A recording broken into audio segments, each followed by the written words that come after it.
Okay, this is going to be a tutorial how to disassemble an alternator and replace the voltage regulator. Usually I have one on my bench. I use it for testing. When I know it's just a regulator, I'm going to save the customer a lot of money. Okay, I already removed the alternator. There's such a generic alternator. It used to be fins outside. They have an external cooling. Now when you noticed, the newer alternators don't have it anymore. They have cooling fins inside. It's more compact and less moving parts on the outside. Okay, the reason I pulled it out is normally it charges between 13.4 volts when everything is fully charged. When you take the accessories on, it shouldn't go lower than 13.9, 13.5. This alternator only put out 10 volts. And my suspicion is the voltage regulator. Now, I'm going to show how to remove it, replace it, reinstall it, and see how it works. Okay, not much tools are required on this particular one. For instance, this one has external cooling. There's some vehicles, like BMW, where BMW use actually coolant, engine coolant, going through the alternator to cool the alternator. Now you think, why should I cool an alternator? I don't understand. Very simple. There's a huge magnetic field in there, and a magnetic field creates, with conductivity, electricity. Now for this is magnetism and metal spinning, it actually gets very hot for the charging process. That's why we need so much cooling going through. For instance, when you see water dams, you see water going through and spinning the turbine, and there's another channel just cooling down the actual alternator, like the actual alternator housing. Let's begin. Alternator, we turn it upside down. Always one thing very important to check is to spin it, and so you hear no bearing noise. When there's a bearing noise, see, that's very smooth, you can hear no noise, then it is very good. Then it's good. Otherwise, might as well stop. Bearings, it's just getting in too deep. It's not worth it. But when the bearing is gone, the stator and the anchor moves around, it touches the outside walls. It's not good. It's not going to work. It's just, no. Okay, there's a generic Bosch alternator. We see 1, 2, 3 Phillips screws. Let me just remove the 3 screws.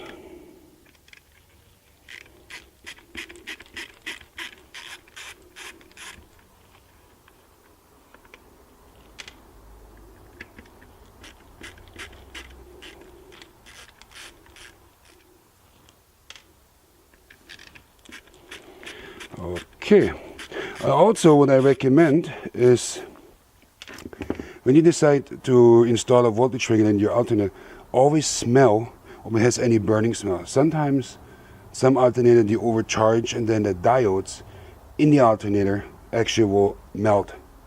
Diodes, what it does is it has alternative current, and the diode makes it to current, regular current. So you have actually plus and minus, otherwise things don't work on the car. They really designed it, it's more stable. Okay, we got 1, 2, 3 tabs. We just try to lift up the tabs a little bit. It's a little bit feeling around now. 1, 2, 3. Okay. Almost there. Yep, here we go. Now, don't have to worry about which position goes back. It only goes on one position. When you notice here's the big B+. B+ means it goes straight to the battery. This is the one where actually your voltage comes out and charges your battery. Okay, we take the cover off. Great. I talked about the diodes. When you see this funny looking things here, they're all diodes. So now let's see. 1, 2, 3, 4, 5, 6, 7, 8, 9 diodes in this alternator. This one here, you see the white part, is the voltage regulator.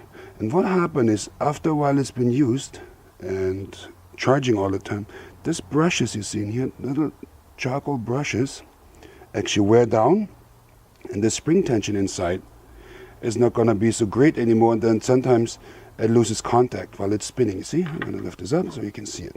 See here? Now then you lose contact when you notice sometimes you drive your car before you break down. the light starts flickering once in a while. And this would happen. The brushes lose the contact for the middle stator. Okay, very simple. Just 2 screws. Remove them. 1 second here.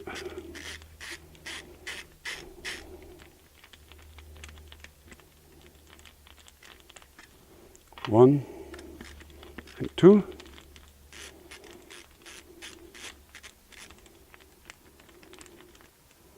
Great.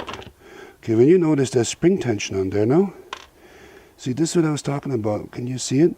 See how long the brushes are? Sometimes the brushes get short and get worn down. Here, it's not too bad. It's short, you know, very short.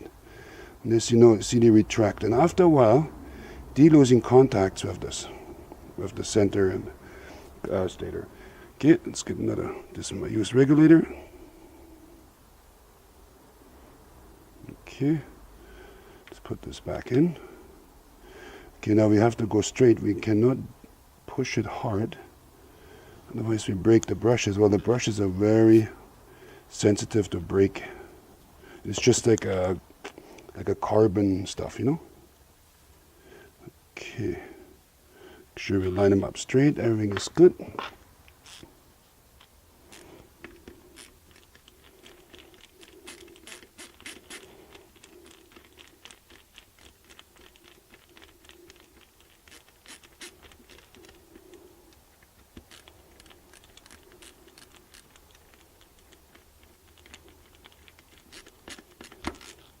Great. Okay, make sure they're tight. I have to find out the torque to be exactly, but it's like hand tight. You know, it's like only like a 4mm thread. You don't want to over tighten it. Then we check for any arcing or anything what doesn't look right. Everything looks good. We have no burning smell. That means that's a very good sign. So okay, everything is good. Nothing looks out of the ordinary. Now we install the cover again. See this here? I'm going to go like this. Pop the cover back on. Great. Yeah, it's all the way down. The tabs are locked. Now we put this 1, 2, 3 screws back in.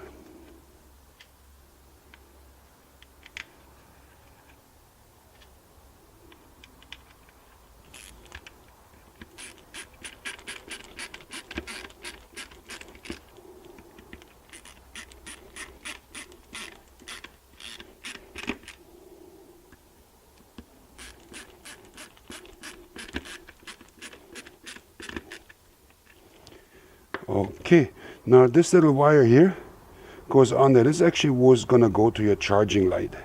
This actually, the moment you turn the ignition on, your body light comes on and actually send voltage in here. With the voltage sending in here, actually starts building the magnetic field. When it builds the magnetic field, it starts producing electricity.